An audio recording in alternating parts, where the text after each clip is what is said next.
Саламатсыздар ма, құрметті тыңдармандар? Бүгінгі бастайтын лекциямыз мемлекеттік басқарудың жүйесі. Лекция 2. Ринат Зайытқа арналған лекциялар жинағы.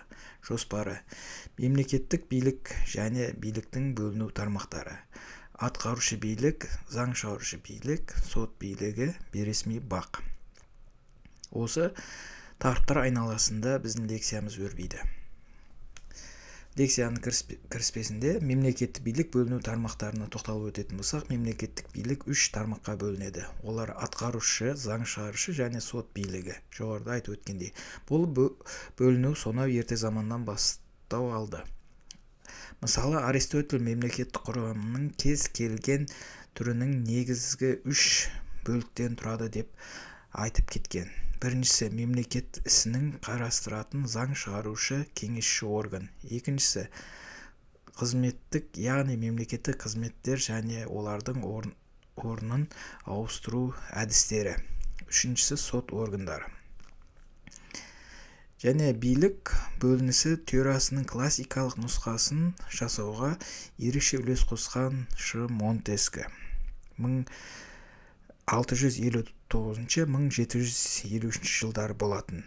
Ол мемлекеттік билікті 3 бұтаққа: заң шығарушы, атқарушы, сот билігі бөлді. Бұл тармақтар, яғни бұтақтар, әрқайсысы өз өкілеттілігі аясында бірін-бірі тәуелсіз болу керек. Монтескінің пікірінше, билік бір адамның немесе бір органның қолына шоғырлануы жеке тұлға еркіндігін шектеп қиянатқа апарады деп есептеді. Ал Қазақстан Республикасының басқару формасына тоқталып өтетін болсақ, президенттік басқару формасы бар демократиялық, құқықтық, унитарлы, зайырлы мемлекет. Алғашқы конституциясы 1993 жылы қабылданды. 1995 жылы 30 тамыз қазіргі біздің қолданыстағы конституция қабылдаған. Ол президент басқаруындағы унитарлы мемлекет, жаңа айтып өткен. Ал оның 3 тармағы: заң шығарушы билік, бұл парламент, және парламент, сенат, мәжіліс болып екіге бөлінген. Президент, атқарушы билік, үкімет, және сот билігі, жоғары сот. Бейресми есепте айтатын болсақ, бұқаралық ақпарат өкілдері, яғни бақ, 4-ші билік деп есептеледі. Президент, Қазақстан Республикасы президенті басқаруындағы унитарлы мемлекет. Президент мемлекет басшысы және оның ең жоғары лауазымы. Елдің ішкі және сыртқы саясаты негізгі бағыттарын белгілейді. Барлық билік органдары келісімді қызмет атқаруын қамтамасыз етеді. Сонымен қатар, президент Қазақстан қарулы күштері жоғары қолбасшысы болып табылады. Ол 18 жастан асқан азаматтардың жалпы және құпия дауыс беру арқылы 7 жыл мерзімге сайланады. Жаңарда айтып өткен атқарушы үкімет, бұл Қазақстан Республикасының үкіметі. Қазақстан Республикасының атқарушы билік жүйесін жүзеге асыратын алқалы орган атқарушы органдардың жүйесінің басқаруында және олардың қызметіне басшылық жасайды. Үкімет бүкіл қызметінде республика президенті мен парламентінің алдында жауапты. Үкіметтің республика президенті конституцияда көзделген тәртіп пен құрылады.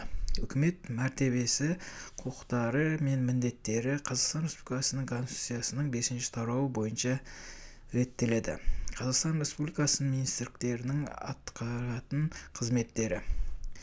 Біздегі Қазақстан Республикасында министрліктер республика президенті айқындаған мемлекеттік ішкі және сыртқы саясатының негізгі бағыттары бойынша үкімет әзірлеген мемлекеттік әлеуметтік экономикалық саясатының қорғаныс қабілеттілігін, қауіпсіздігін, қоғамдық тәртіп қамтамасыз етудің негізгі бағыттарына сүйеніп, тиісті салаларда мемлекеттік саясатты қалыптастыратын атқарушы органдар жүйесі.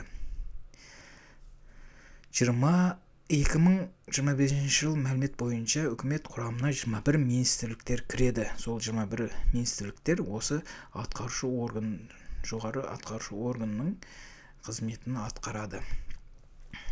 Енді парламентке келетін болсақ, Қазақстан Республикасының парламенті мемлекеттік биліктің ең жоғарғы өкілді заң шығарушы органы. Заң шығарушы билік демократиялық құқықтық елдерде қалыптасқан мемлекеттік биліктің тармақтарға бөлу принциптеріне сәйкес мемлекеттік бірін-бірі теңестіретін үш биліктің бірі тармағы заң шығару органы болып табылады. Қазақстан Республикасының заң шығарушы билік қос палаталы Сенат және Мәжіліс болып бөлінеді. Сенат Қазақстан Республикасының парламентінің Сенаты республиканың заң шығарушы органдарының жоғарғы палатасы болып саналады. Ал Мәжіліс Қазақстан Республикасының жоғары заң шығарушы органдары төменгі палатасы Мәжіліс болып табылады.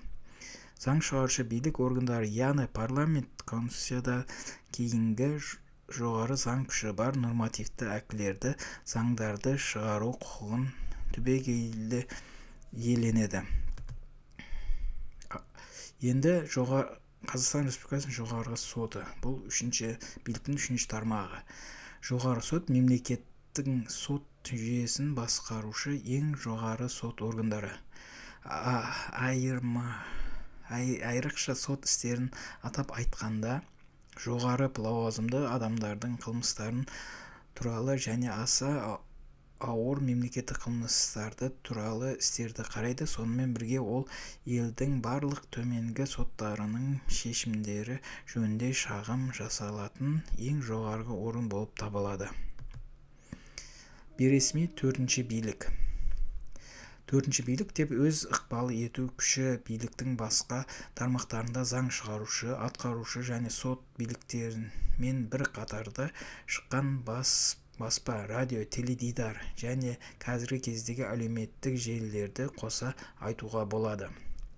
Журналистика бейресми төртінші билік деуіміздің себебі жоғалғанның жоғын іздейтін де, үйсіз-күйсіздің көмектесейік деп дабыл қағатын да журналистер мен блогерлер. Журналистиканың бастауы тым әрі алғаш рет біздің заманымыздан бұрынғы 5 ғасырда ежелгі Грецияда шешендер жұрты алдында шығып сөйлей бастады. Содан кейін ораторлық қасиет жазуға көшті.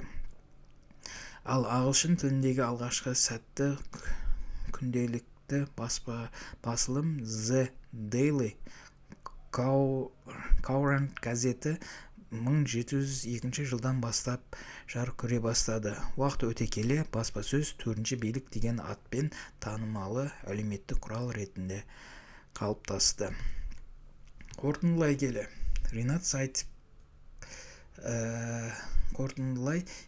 Ринат Зайытов қай биліктің өкілі жататынын айтып өтетін болсақ, әрине ол парламент. Қазақстан Республикасы парламенті мемлекеттік биліктің ең жоғары заң органы өкілі. Яғни қазіргіде Қазақстан Республикасының парламент мәжілісінің депутаты болып табылады. Сол себепті де Ринат Зайытовты біз Қазақстан Республикасының мемлекеттік биліктің ең жоғарғы органы өкілі, заң шығарушы парламенттің өкілі және мәжіліс депутаты болып табылатынын атап өтсек болады.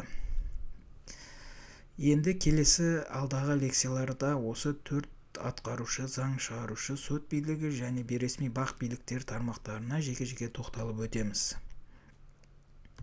Назарларыңызға рахмет. Алдағы лекцияларды күтіңіздер және лайктарыңызды аямаңыздар деп өтініп өтетін едім. Тыңдағандарыңызға рахмет.